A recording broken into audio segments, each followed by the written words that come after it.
Bonjour, il y a quelques semaines, je me suis rendu compte que j'ai fait une journée de coaching et que je n'ai accueilli aucune personne dans mon bureau.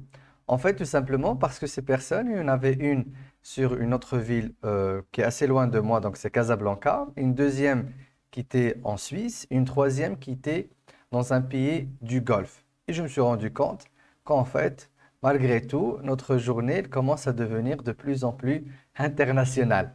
Je vais vous parler dans cette vidéo de la journée d'un coach. Je vous dis à tout de suite.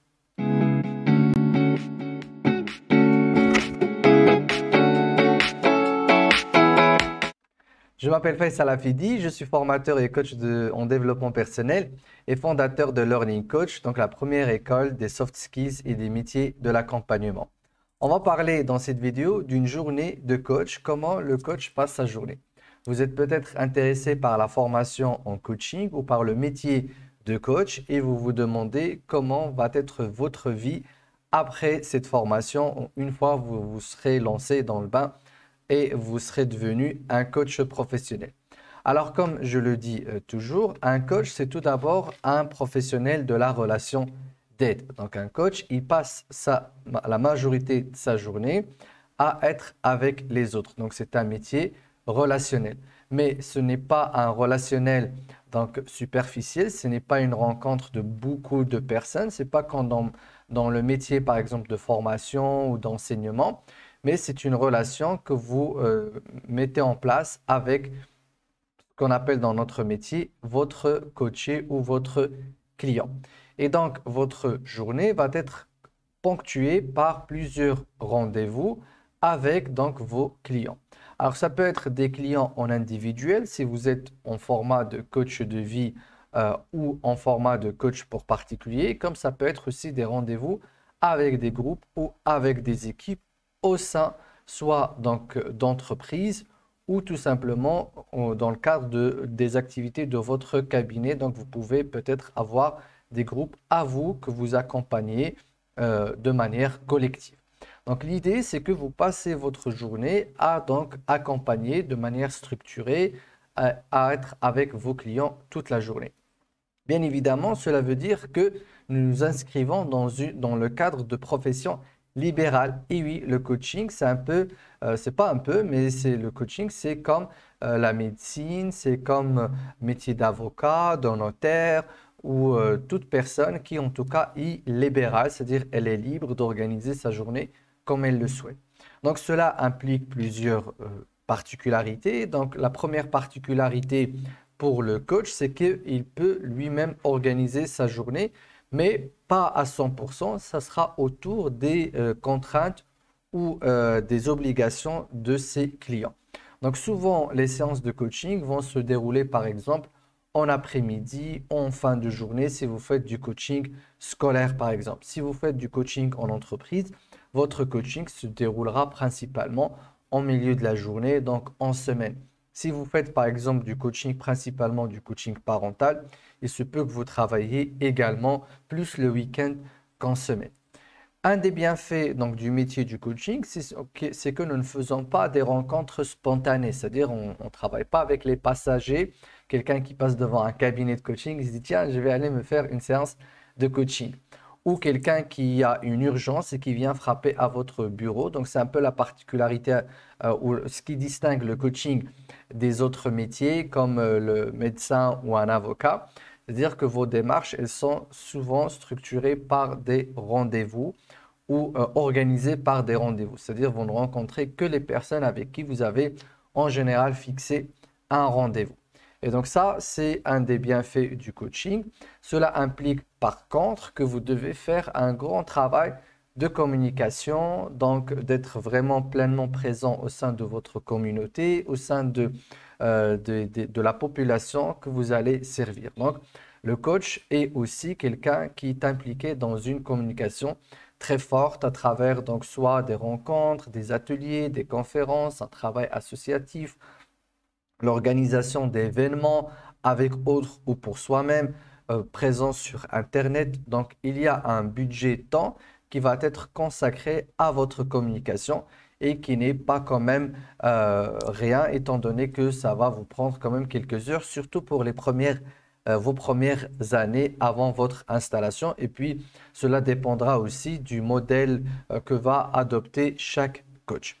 Une autre particularité du coaching, c'est que vous allez en fait vous occuper vous-même de l'organisation ou de la gestion de votre cabinet. Donc, tout ce qui est aspect comptabilité, aménagement, et vous allez peut-être avoir une personne qui va vous assister. Donc, vous allez donc devoir vous occuper de la gestion de votre entreprise de coach, ce qui distingue un peu aussi le coaching des autres activités, étant donné que vous allez avoir un statut d'entrepreneur, donc un statut d'entreprise.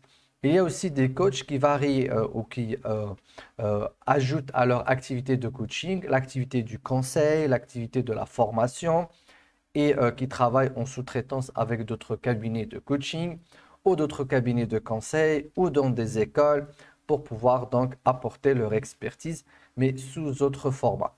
Et donc, si vous faites cela, vous devez bien gérer toutes ces activités en parallèle et de vous organiser de la sorte à ce que vous puissiez pratiquer votre coaching de manière distincte et que ces autres activités donc, ne viennent pas cannibaliser ou influencer votre façon de travailler. Donc, le travail de coach peut être long, court, selon aussi le rythme que vous allez donner à votre activité.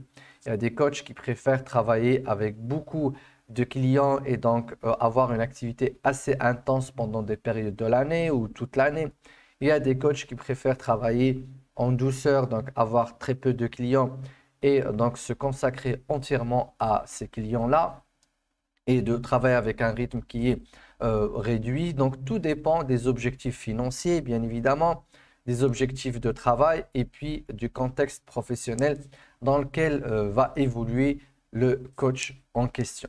Et bien évidemment, cela dépendra aussi de la spécialité que le coach va se mettre en place avant de commencer à travailler. Et donc, un des derniers points du coaching, c'est qu'en fait, le coaching peut être associé à d'autres activités que vous pouvez avoir. Donc, soit vous êtes peut-être déjà dans une activité professionnelle et vous voulez pratiquer le coaching soit en parallèle, soit comme une activité supplémentaire, soit intégré à votre activité actuelle. Sachez que c'est tout à fait possible. Donc, le coaching s'apprête à ce genre d'intervention. Donc, vous pouvez en tout cas intégrer le coaching ou l'associer à une activité que vous faites déjà. Tout dépend encore une fois du montage de votre projet.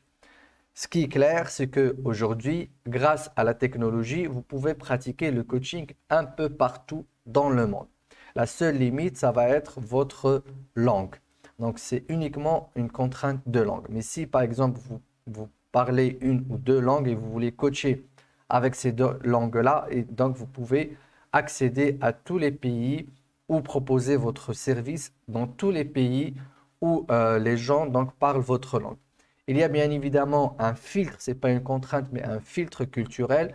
Mais si encore une fois vous pratiquez la langue en question, vous serez certainement aussi amené à étudier la culture des pays dans lesquels vous allez travailler.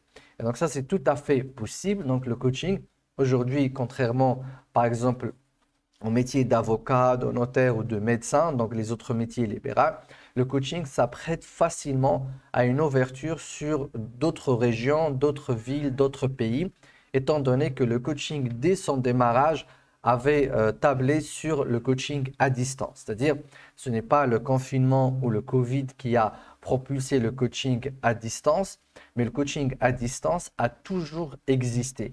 Donc, je me suis formé sur plusieurs pays à distance et j'ai pratiqué le coaching sur plusieurs pays à distance et il y a même des études qui ont montré que le coaching à distance peut être même plus efficace que le coaching comme ça en physique. Bien évidemment, avant, on le faisait que par téléphone, donc on ne voyait pas notre interlocuteur. Aujourd'hui, avec la technologie présente, on peut même le faire donc en face à face. Donc, c'est un métier qui va vous permettre de vous développer là où vous le souhaitez, tout en restant chez vous. Bien évidemment, il y a des personnes qui décident d'ouvrir très tôt leur cabinet ou leur bureau et il y a d'autres personnes qui tout simplement aménagent un espace dans leur vie professionnelle actuelle ou dans leur vie personnelle pour pouvoir donc assurer ces séances de coaching à distance. Donc le maître mot dans le métier du coaching, c'est flexibilité et créativité. Donc votre flexibilité et votre créativité apportera à votre activité de coaching toute la splendeur et toute la passion et l'enthousiasme que vous souhaitez y avoir. Donc le coaching est aujourd'hui un métier passionnant. Ce sont en fait des journées passionnantes et avec toujours cette idée d'apporter et de faire partie de la progression, de la réussite de vos clients. Voilà, donc je vous dis à très bientôt avec une autre vidéo. Bye bye, ciao.